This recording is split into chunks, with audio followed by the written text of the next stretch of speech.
अस्सलाम वालेकुम दोस्तों। तो कैसे हैं आप सब लोग। हम आज एक नज़म पढ़ने जा रहे हैं जो लिखी थी जॉन कीट्स ने 1819 में। जॉन कीट्स जो है ये एक रोमांटिक पोइट है और इसकी ये जो नज़म है ये भी रोमांटिसिज्म पे बेस्ड करती है, जिसका नाम है ला बेल डेम सांस मर्सी। दोस्तों ये एक फ्रेंच लाइन है जिसका मतलब है कि ऐसी खातून जो रहम नहीं करती। ला बेल डेम सांस मर्सी यानी वो लेडी जो बिल्कुल भी रहम नहीं करती। तो चलें इसे पढ़ते हैं और देखते हैं कि इसमें राइटर क्या कहता है। O what can ail thee knight at arms. दोस्तों नाइट एट आर्म्स का मतलब है एक ऐसा नाइट जिसके पास हथियार मौजूद हों। ओ what can ail the, oil का मतलब होता है ट्रबल यानी मुश्किल। दी का मतलब होता है यू। ये दोस्तों यू की ओल्ड फॉर्म है दी। O what can ail thee knight at arms, कि ओ नाइट वो कौन सी चीज़ है जो तुम्हें परेशान कर रही है। दोस्तों यहाँ पे राइटर उस नाइट से मुखातिब है और राइटर ये सारे सवाल उस नाइट से पूछ रहा है। अलोन एंड पेलली लोइटरिंग, तुम यहाँ अकेले बगैर किसी मकसद के खड़े हो। दोस्तों लोइटरिंग का मतलब होता है बगैर किसी मकसद के खड़े होना।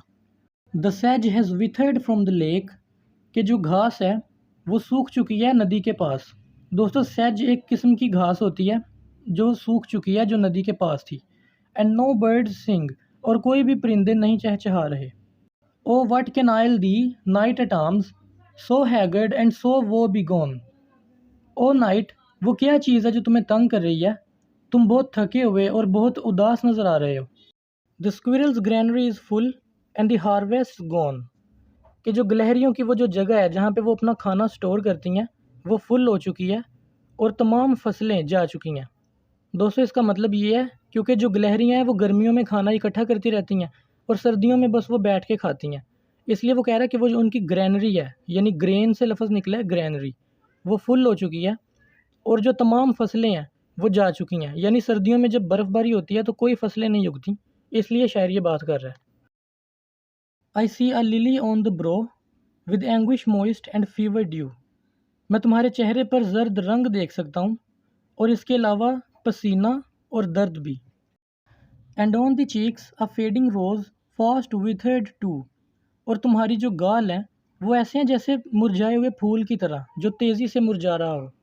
दोस्तों अब नेक्स्ट टेंजा में जो नाइट है वो शायर के सवालों का जवाब देता है और कहता है I met a lady in the meads full beautiful a faery's child, कि मैं एक खातून से मिला घास के मैदानों में। मेड्स का मतलब है मेडोज़ यानी घास के मैदान में। Full beautiful a faery's child, जो बहुत खूबसूरत थी, ऐसे लगता था जैसे किसी परियों की दुनिया से आई है। Her hair was long her foot was light, उसके बाल लंबे थे और उसके पाँव रोशन थे। लाइट मतलब bright. And her eyes were wild, और उसकी आंखें ख़तरनाक थीं। दोस्तों यहाँ पे वाइल्ड जो है कॉम्प्लीमेंट के तौर पे यूज़ किया जा रहा है यानी तारीफ़ करने के लिए। I made a garland for her head and bracelet too and fragrant zone. दोस्तों नाइट कह रहा है कि मैंने उसके लिए एक गार्लैंड बनाया उसके सर के लिए। गार्लैंड जो होता है वो दोस्तों एक फूलों का बना हुआ रिंग होता है जिसे सर पर पहना जाता है। एंड ब्रेसलेट्स टू, और उसके लिए ब्रेसलेट भी बनाए। एंड फ्रेगरेंट जोन, और उसके लिए एक फूलों की बनी हुई बेल्ट बनाई जिसे कमर पर पहना जाता है। She looked at me as she did love and made sweet moan, उसने मेरी तरफ बड़े प्यार से देखा और एक खूबसूरत सी अंगड़ाई ली। I set her on my pacing steed and nothing else saw all day long, मैंने उसे अपने घोड़े पर सवार किया और तमाम दिन कुछ भी नहीं देखा, यानी सिर्फ उसे ही देखता रहा। पेसिंग स्टीड का मतलब है घोड़ा। For sidelong would she bend and sing a faery song, और वो हर वक्त मुझे परियों के गाने सुनाती रही। She found me roots of relish sweet and honey wild and manna dew, उसने मुझे कुछ रूट्स दी रेलिश जो कि बहुत मीठी थी, और उसके अलावा शहद दिया और माना ड्यू। दोस्तों ये कुछ ऐसी चीज़ें हैं जो जंगलों में इंसान हासिल करता है अपने खाने पीने के लिए, यानी उसने मुझे ये कुछ चीज़ें दी खाने के लिए। And sure in language strange she said I love thee true, और यकीनन उसने अपनी एक अजीब सी ज़ुबान में मुझसे कहा होगा कि मैं तुमसे बहुत प्यार करती हूँ। दोस्तों क्योंकि जो नाइट है वो उस लड़की की ज़ुबान नहीं जानता, इसलिए शायद वो लड़की कुछ बोली हो तो नाइट ने समझा हो कि ये मुझे आई लव यू बोल रही है। She took me to her elfin grot, वो मुझे अपने साथ एक गार में ले गई। एल्फिन ग्रोट का मतलब होता है एक छोटी सी गार। And there she wept and sighed full sore, और वहाँ उसने रोना शुरू कर दिया। And there I shut her wild wild eyes with kisses four, और मैंने उसकी जो आंखें हैं, जो रोती हुई आंखें थीं, उनको बंद किया और उन पर एक किस की। And there she lulled me asleep and there I dreamed woe betide, कि उसने मुझे लोरी देकर सुला दिया और मैंने फिर एक ख्वाब देखा, और वो क्या ही बुरा ख्वाब था। The latest dream I ever dreamed, एक सबसे लेटेस्ट ख्वाब जो मैंने देखा, on the cold hill side, कि मैं एक सर्द पहाड़ी के पास मौजूद हूँ। I saw pale kings and princes too, मैंने वहाँ पर जर्द चेहरों वाले बादशाह और शहजादे देखे। पेल वॉरियर्स, जंगजू जिनके चेहरे जर्द पड़ चुके थे।